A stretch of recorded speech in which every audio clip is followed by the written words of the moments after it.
Hello, welcome. Marlene here. A flashback to 2016 when I made these adorable Toadstool cookies for Christmas. A little story about these. I had initially made the cookies for Easter. I was going to make a little house for the Easter bunny, but I don't know, they didn't inspire me at that time. So they sat in a cookie sheet for months and months and months, and when the holidays rolled around, finally I saw something kind of in them, and I thought it would be such a waste to throw them in the garbage, and so I decorated them, and it was one of my most successful videos in 2016. So on to today's recap, or reboot if you will. This was a cute project and well liked when I posted it on my social media. So on to the step-by-step tutorial. So for today's cookie project, we're doing a Franken cookie. That's when you use 2 cutters to create the design. Here we can see it's a toadstool, and this is a Easter egg. And so I just melded those together, and now I've got my template, which you'll find on Patreon. And I'm just resting that on the cookie. It's tricky to write on a chocolate cookie because the dough is so dark, and so all I'm doing is with my needle tool, I'm scratching into the dough, and that usually is enough to get the design transferred. Might be tricky for you to see on camera, but I see it quite well for me here. If I tilt the cookie, can you see there? All right, I'm starting off with my red icing, which isn't super red. I colored it, you know, dark enough. I don't want to overcolor it. And now I'm just adding the roof area to the toadstool here.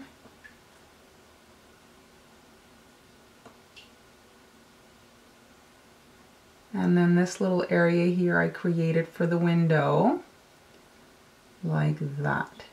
And now we're immediately flooding. Now this is wet on wet. I'm dropping the dots, the white dots, in the red icing while it's wet so that they sink. But before I do that, I am going to airbrush the edge of the design, create some shading, working quickly, and then drop the white dots. And so my white will stay pristine, and I'll get a nice shading on my edge. The shading is obviously optional. You could add it once the icing is dry with chalk or petal dust, but since I have an airbrush, I will be using that. And now let's shake it. And I'm just dropping my cookie here on a piece of Scott towel. It creates a bit of a turntable, since you can easily kind of swirl it around.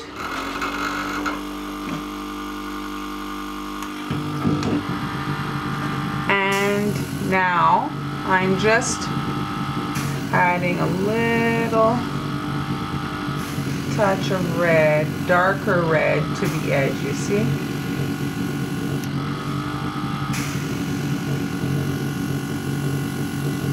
Just like that. And now I'm grabbing my white icing and I'm doing some white dots, kind of random sizes all around. Now you can already see my icing was starting to dry. You see it kind of wrinkling around the dots that I'm dropping in.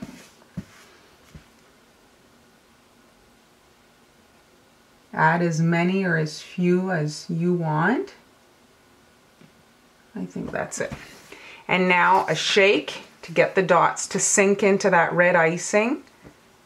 The white icing is slightly thicker. I didn't do that on purpose. I was just working on another project, and so it's a little trickier for it to sink, but you can see it there.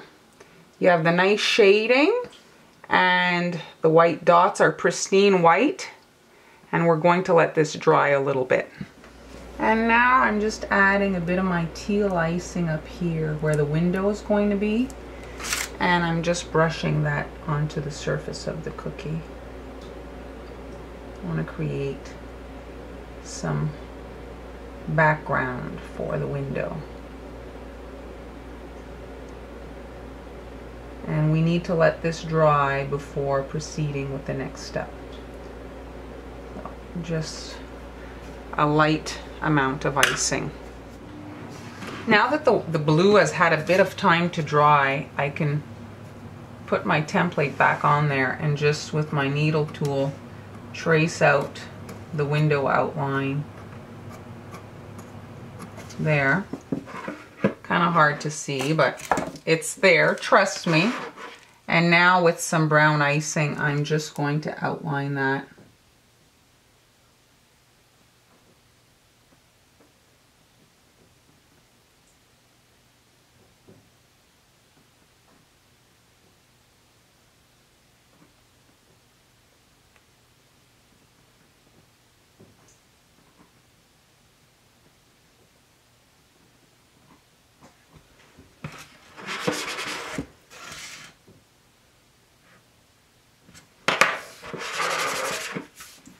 And we're going to let that dry before filling in the rest of the mushroom. Now I'm filling in the bottom of the mushroom here, working in a beige icing, green color. And I'm starting off here by the roof edge, and I'm close but not touching that red icing to try to improve my chances with regards to bleeding and absorption of that color into my nice cream colored icing here.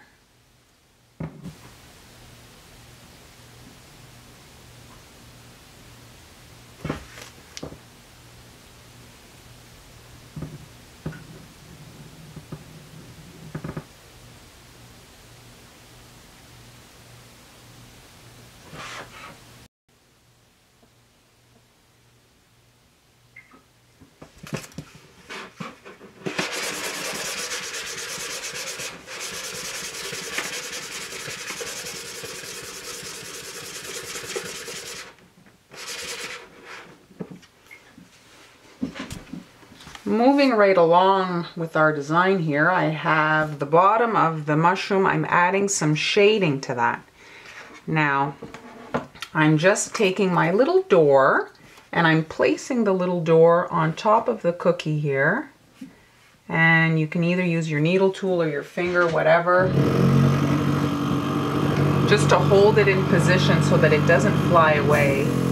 And we're just lightly dusting the edge of the door, creating some shading as well as a guideline. There. And we have our little door, and now we're just going to do the outer perimeter.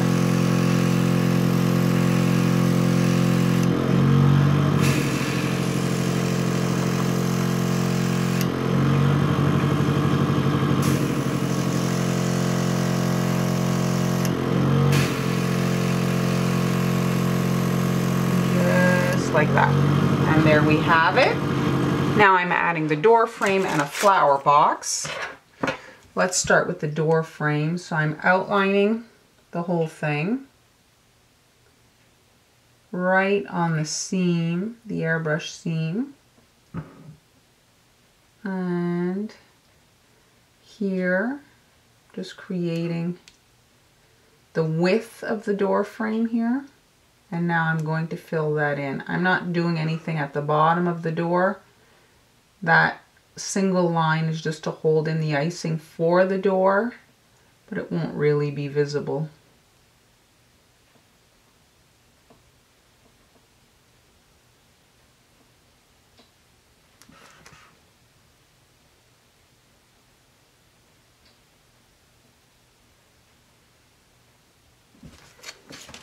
Let's shake this out.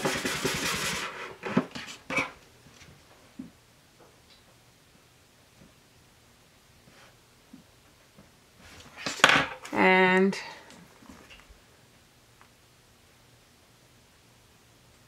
like so.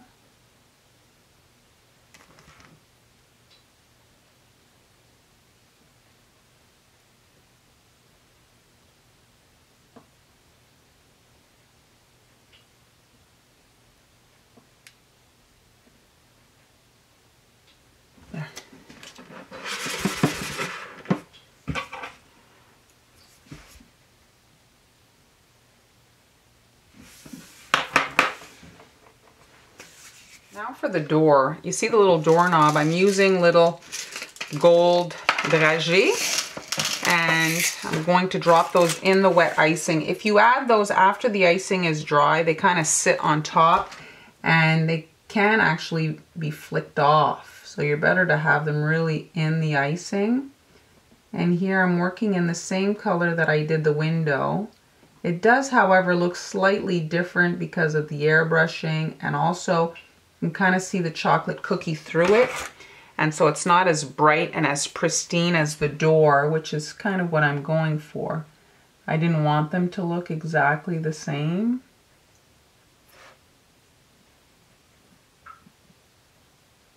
And now just connecting the door to the edge.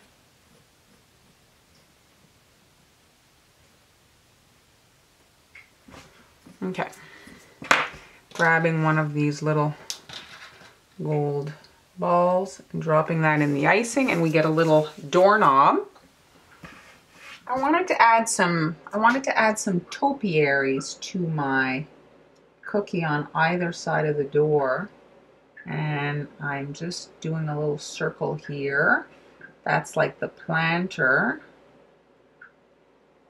there. And then I'm just sprinkling that in some red sanding sugar.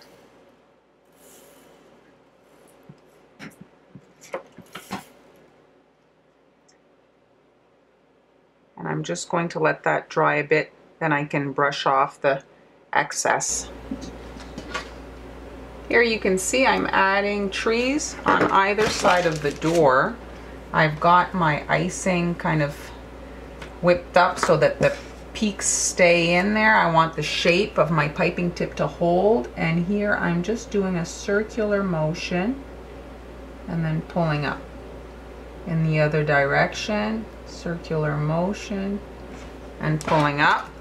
And now I'm just sprinkling that with some cute little holiday nonpareil, just to make them a little bit more festive. And I'm using my ivory icing at the top of the tree there, and I'm just going to secure a little star on top of each of them.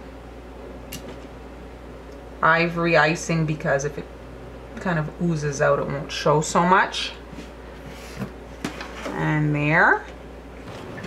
A few more things to jazz this up. And all I'm doing here is with some white icing. Using white icing here, I'm just creating some drips, kind of like it snowed and accumulated in there, like that.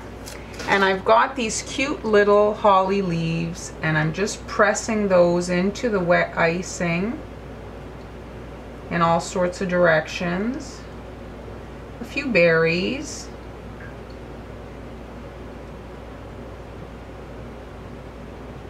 If you want, you can use tweezers if you feel that you're having trouble with your fingers.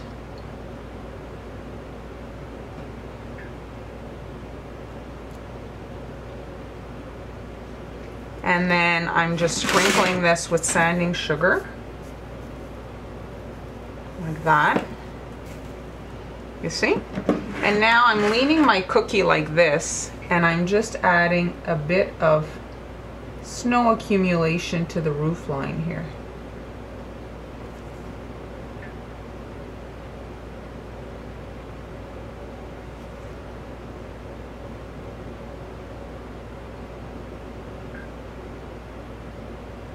And again, with the wet icing, I'm sprinkling that with the sanding sugar.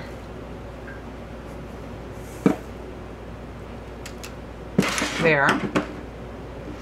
And then I'm getting a lot of sticking. It's sticking everywhere. I've got my airbrush with nothing in it, and I can just use that to get rid of any particles that shouldn't be there. There. Keeps your icing nice and cleans up the mess. Here are the completed cookies all together, And as I look at them, I guess I could make them for Easter. They'd be cute with a little Easter bunny on the front. Any cookie really can be tweaked to suit any holiday. You just have to let your creativity kind of take over, and you can make the most kind of non-holiday cookie, kind of holiday-ish, just with a little creativity. So I hope you enjoyed the video. Thanks so much for watching. Be sure to subscribe so you don't miss any future uploads, and I'll see you next time.